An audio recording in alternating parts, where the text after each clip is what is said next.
Hello, everyone. Welcome back to another short lecture in our class. Today, I want to just talk about some general aspects of what has been called personality. These theories that try and explain why we are the way we are. Perhaps some of you have taken a course on personality and you've gone through the various theories. I don't want to do that today. I want to just talk about some general research findings on the nature of personality, what is it, and ask some questions. Does it stay the same? Does it change? If it does change, what are the factors related to those changes? So our theme here is the colors of Holi, Holi, the Hindu celebration. I just thought it would keep you awake as you listen to this. So when we look at what we might call personality structures, we have to make a distinction between several things. First of all, the difference between traits, personality traits versus personality states. So a trait would just be a relatively long-term, enduring characteristic that would be somewhat consistent over time. So, for instance, if you're pretty much a generous person, you were probably a generous person 5 years ago, you'll probably be a generous person 5 years from now. That might be what we call a personality trait. It's reflective generally, not always perfectly, of your character. And regardless of the situation you're in, you'll probably manifest this character. As opposed to personality states, which would be much more likely to be temporary, short-term, and much more likely to be influenced by the situation we're in. So, for instance, you may be generally a calm, non-dramatic person, but you may find yourself in an emergency situation, feeling pressed by, highly stressful events, acting in a way which is, can we say, somewhat inconsistent with the way you usually behave. And that's an important point because personality isn't the kind of thing which is fixed. It's constantly changing. It's constantly being influenced and affected by our environment, but let's also say by the extent to which we're getting enough rest, the extent to which we are stressed by life in general. All kinds of things affect how we act, and to assume that we're always going to act perfectly consistent with our general personality type is just not to understand human beings. So traits versus states is just a recognition that we have these general consistent ways of behaving, which may be changed by states that we find ourselves in, high stress, any number of other things. With regard to personality factors, this would just be maybe what we call just groups of similar traits that occur together in people. So in terms of the the Big Five theory, those factors are neuroticism, extroversion, openness, agreeableness, and conscientiousness. And each one of those factors obviously represents a cluster of tens or hundreds of similar, can we say, traits that go together. So, for instance, if we looked at the factor of extroversion, that is a lot of traits.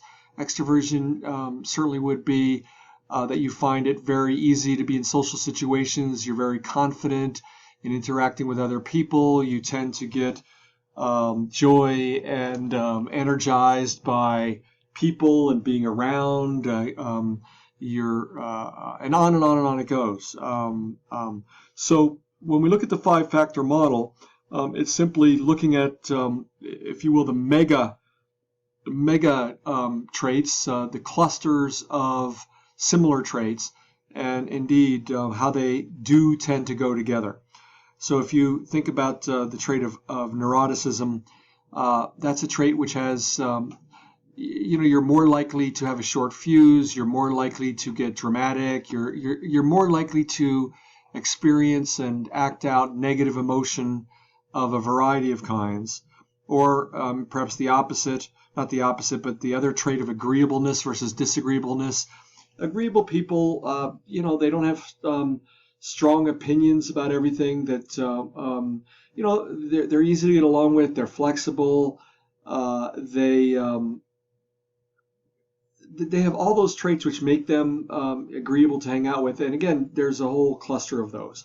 Now, when we talk about what psychologists refer to as differential continuity, what we're simply saying here is that personality traits do tend to remain fairly stable over time.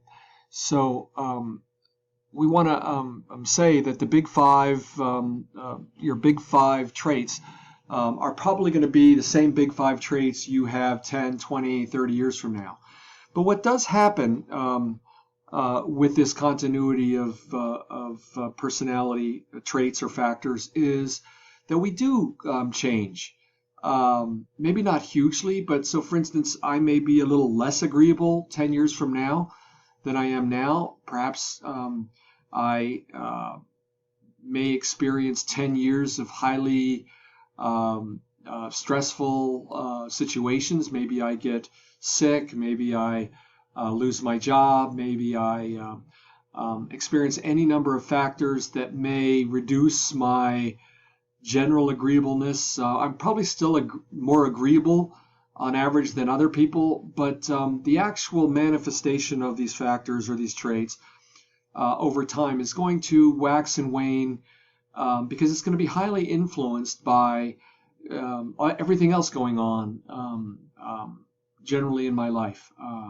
And so we want to say that personality traits are continuous, but we have to point out that continuity may be differential depending upon any number of other factors that are going on in my life. Excuse me. When we look at what we refer to as mean level change, in other words, that the average level of change in my environment, some things that certainly affect change to these factors, and one of them would just be the process of maturation, however we define maturation. Clearly generosity in a 10-year-old is going to look different than generosity in a 30-year-old. And it's because the maturational process has changed some aspects about me. The trait may be there, but the mean way or the average way in which it's shown is going to be influenced by maturation.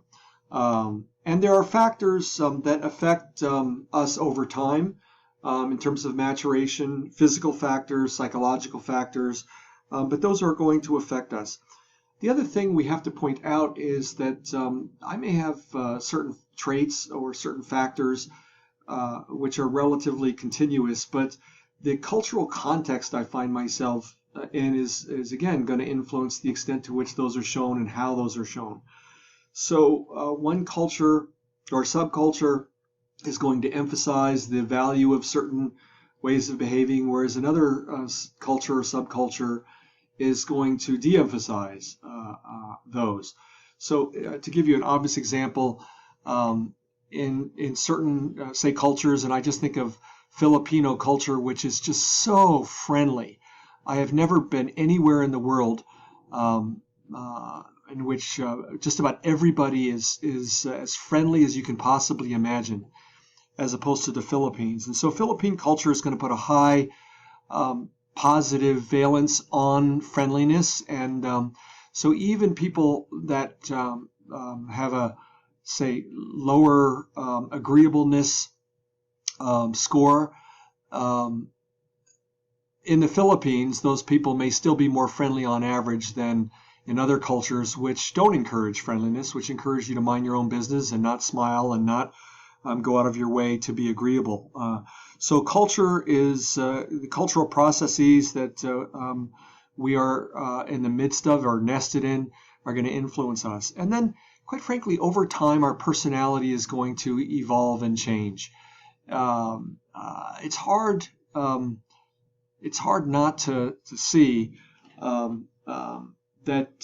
the who we are is going to be influenced, as I already said, by what happens to us, by the success or failure of our jobs or careers, by the success or failure or difficulty of our close relationships, by the tragedies that happen to us. Indeed, changes in personality over time are going to also reflect how these factors manifest themselves.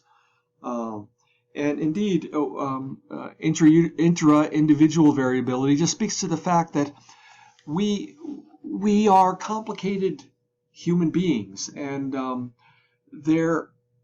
I may have these general traits, but quite frankly, I'm not a robot, and I don't act the same way in every situation.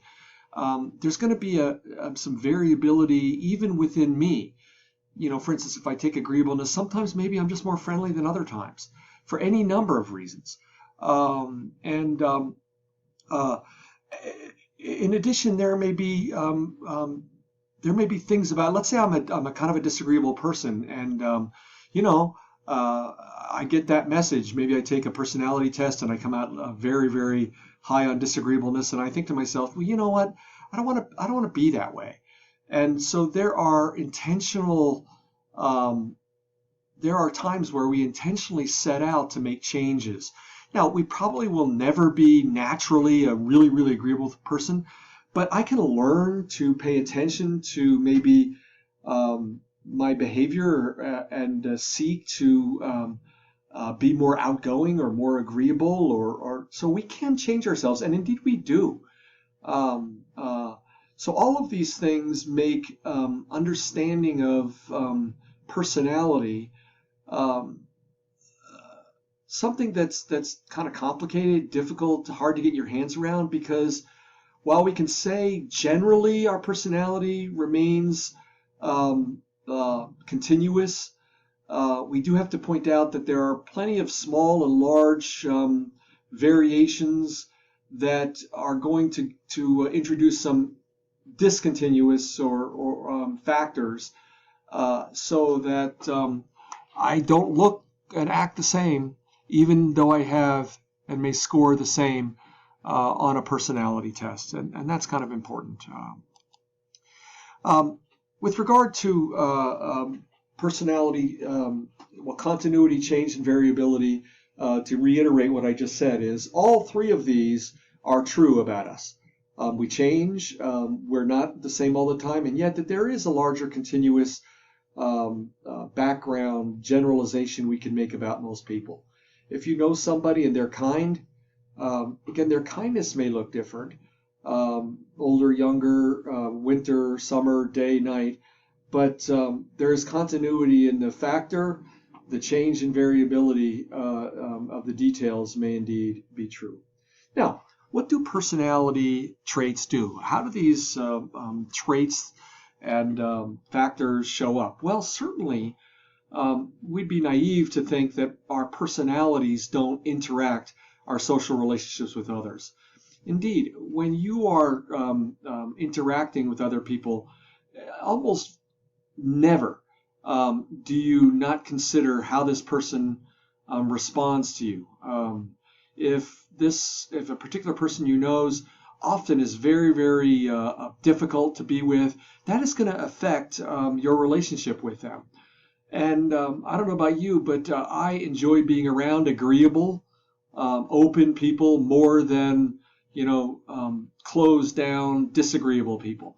And so subtly or not so subtly, I'm going to make decisions to perhaps spend more time or value relationships with agreeable people or open people more than with judgmental or closed people, as opposed to disagreeable people. I don't like conflict, and perhaps you don't. And so disagreeable people, I may still have to interact with them because I'm married to one, or they're one of my colleagues at work. But probably that personal interaction, that relationship is going to be strongly affected. So Our personality traits do say and impact quite a lot who we relate to, how we relate to, and so they tend to be very, very important. Our personality traits do also impact our achievement and success. So for instance, we know that if you score high, for instance, in conscientiousness, high levels of conscientiousness are consistently correlated with success. No matter what you're doing, success in relationships, success in jobs, success in school, highly conscientious people. In fact, we know that conscientiousness is only second to high levels of intelligence in success in life. And so whether I'm achieving or not, if I score really, really low on conscientiousness, I'm probably going to be a person that's disorganized, that doesn't see the value in doing what I should do, that's going to procrastinate constantly. And so these traits do affect achievement. My personality is also going to affect my overall health, not only physical health, but psychological and emotional and spiritual health. That, for instance, if you're a very, very disagreeable person, you're going to have a lot of conflict. And conflict, even if you're not a person that shies away from it, increases stress hormones and stress biological factors, and so may adversely affect one's physical health.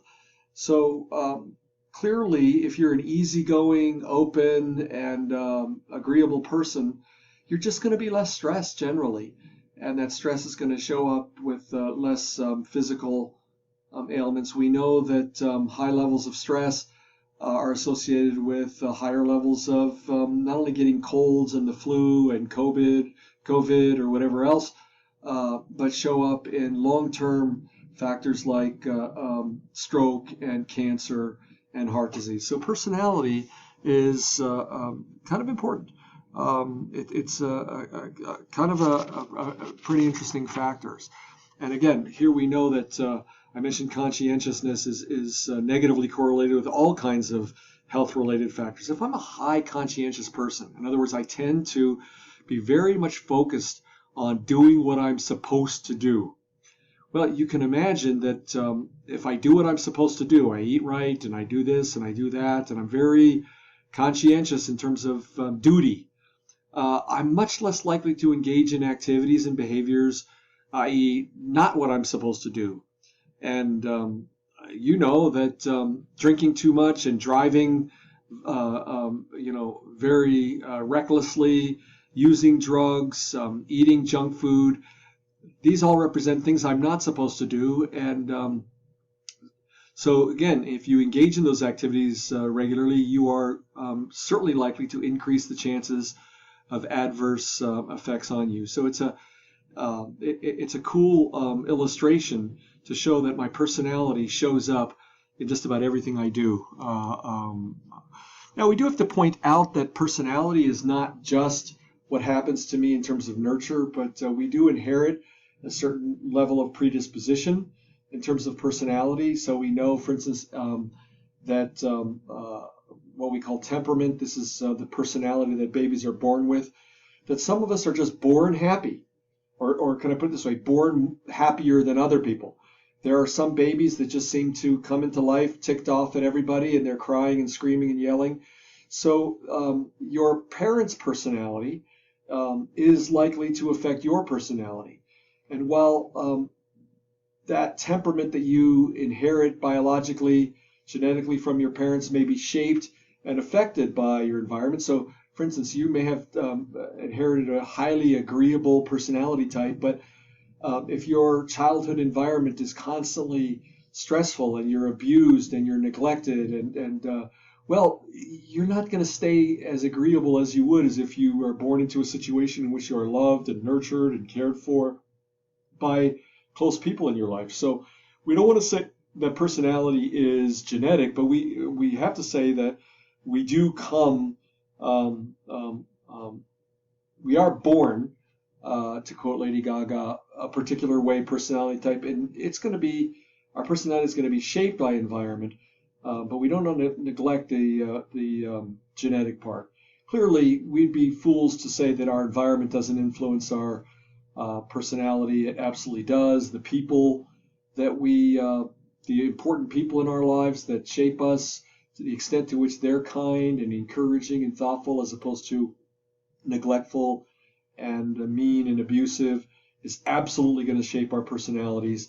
Again, we mentioned in an earlier lecture how our attachment style, which is all about how I'm treated as a child, is going to affect just about everything in my life. So in terms of continuity and change, as we look at our personality, it makes sense that there would be continuity because we have the same genetics that we're born with, but because our environment is constantly changing in small ways and sometimes very big ways, you would think that our personalities are going to change over time as our environment changes over time. Now, I'm not going to talk about theories of personality here, but we do want to point out perhaps one of the most important theories of personality, influential, would be Abraham Maslow's theory, his hierarchy of needs, and how that's been used to describe all kinds of behaviors. But Maslow simply said that we have these needs, and these needs create kind of a pyramid of sorts, in which at the bottom of the pyramid are the more basic needs. So the bottom level would be physiological needs, then safety and security needs, love and belonging needs, self-esteem needs, self-actualization needs. And then Maslow actually has one higher than that, which he called self-transcendence. These would be needs having to do with meaning and purpose, and certainly where our religious faith would come in. But Maslow's theory would be that my personality is going to be shaped by what I'm pursuing in my day-to-day experience in terms of meeting needs. So for instance, if my whole life since I've been a child has really been focusing on just staying alive, trying to get enough food to eat, trying to get enough clean water to drink, my personality is going to be shaped by my need meeting, and I'm not going to develop, my personality is not going to develop according to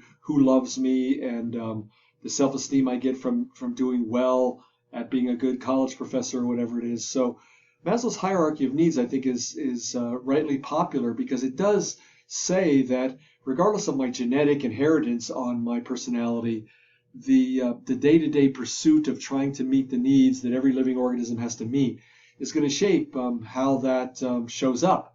And I could say that most of you listening to my lecture here, we are blessed hugely, because I don't know about you, but I don't worry day to day about whether I have enough to eat. I don't worry day to day as to whether I'm basically safe.